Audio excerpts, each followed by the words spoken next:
pleasure of all our guests, we ask that you refrain from flash photography for the duration of our presentation. If you must leave during the presentation, please exit through the doors on your right. Thank you.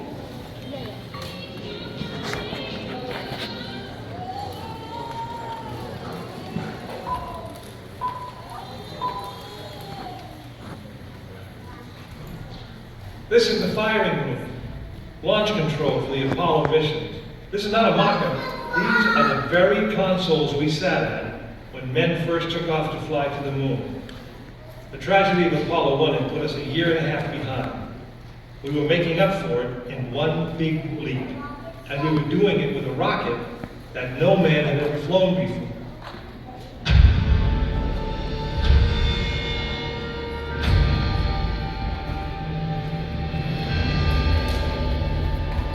It was a few days before Christmas, 1968, when Apollo 8 sat on the pad. She was the first of a new kind, a moon rocket. This was the Phoenix, risen from the ashes of Apollo 1. The first Apollo crew did not die in vain. This was to be their testament.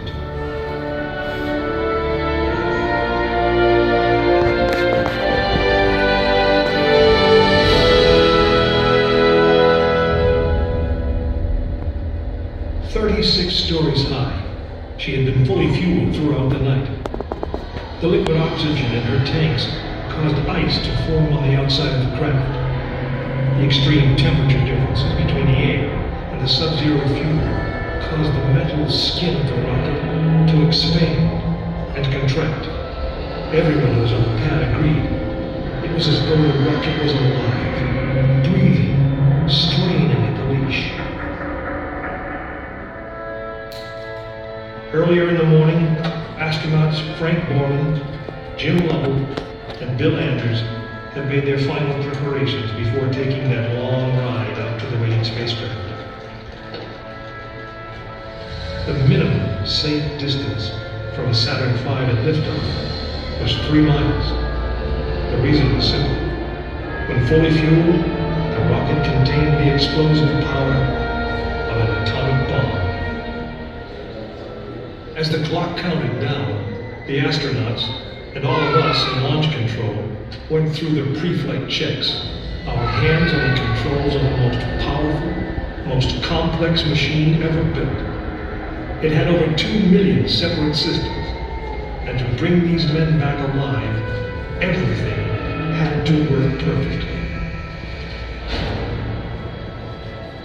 Each individual system had been tested, but what we didn't know was how they would perform when all 2 million began to work together. That moment would come when the countdown clock reached 0.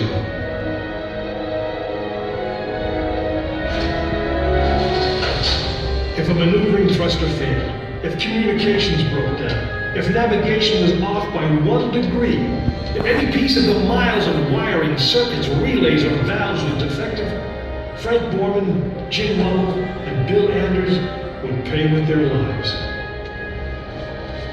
As they sat, waiting for launch on that chill December morning, these 3 astronauts were back to what they had always been, test pilots.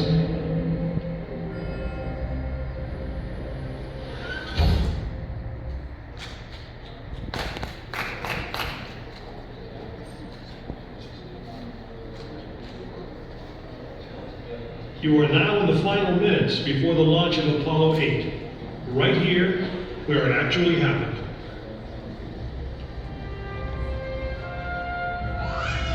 Mankind is about to leave his planet behind and journey to another. It is one of those rare moments when history is not being made, destiny is being embraced.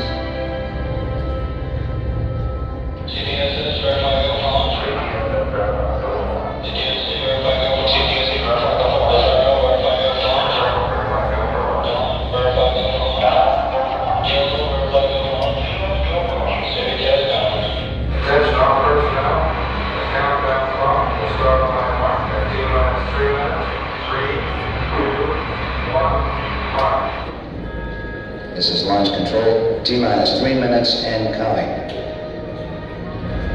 We've completed our communications checks with the Apollo 8 astronauts in the cabin, and the communications are go.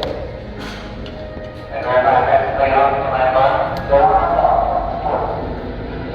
The land bar, you are there. Right. During this period, once we do get the firing command, the various tanks within the 3 stages of the Saturn V launch vehicle begin to pressurize. We have firing command. The firing command is in. We are now on the automatic sequence. T-minus 2 minutes, 20 seconds, and counting.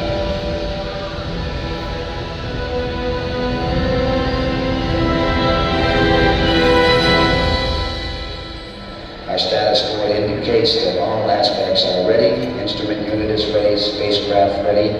Final check of the emergency detection system. That ready light also on. First stage preparations are completed. All systems are ready. Okay. Ready, okay, keep going. We're on. Ready to go to cockpit. Stand by, motor. Okay, you're on. All systems go. 1 minute 45 seconds and counting. The first stage liquid oxygen tank has been pressurized, and the pressure is still building up. Coming up in 90 seconds, mark T-minus 90 seconds and counting.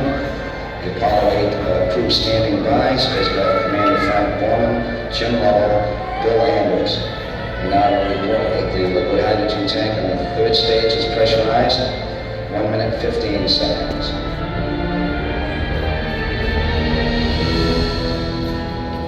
All third stage propellants pressurized at this time as we come up on the 60-second mark on the flight to the moon. T-minus 60 seconds and counting. The vehicle now is completely pressurized. We're coming up on power transfer shortly.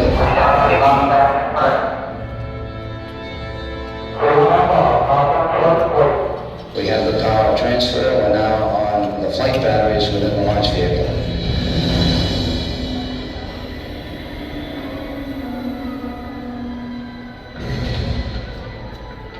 Final reports coming from Frank Borman at this time.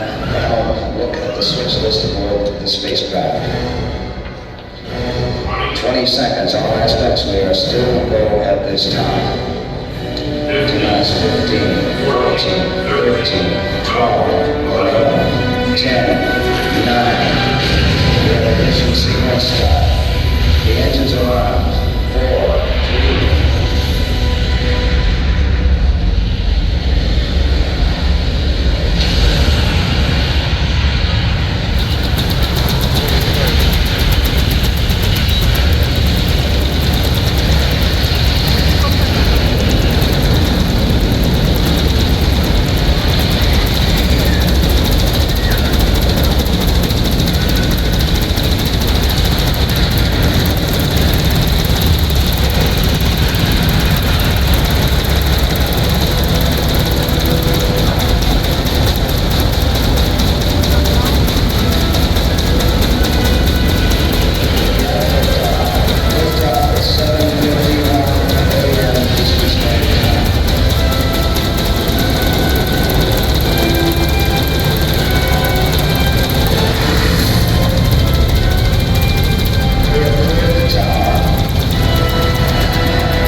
Apollo 8 successfully orbited the moon, and the astronauts returned safely to the Earth.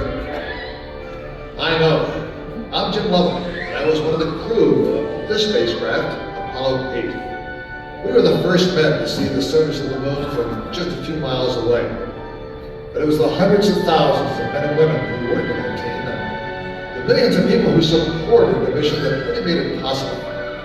That way, I guess, we all went to the moon. On the other side of those doors, you'll find an actual Saturn V moon rocket. It's still the most powerful, the most complex machine ever built. And I guess it's the only one that can take you to another planet.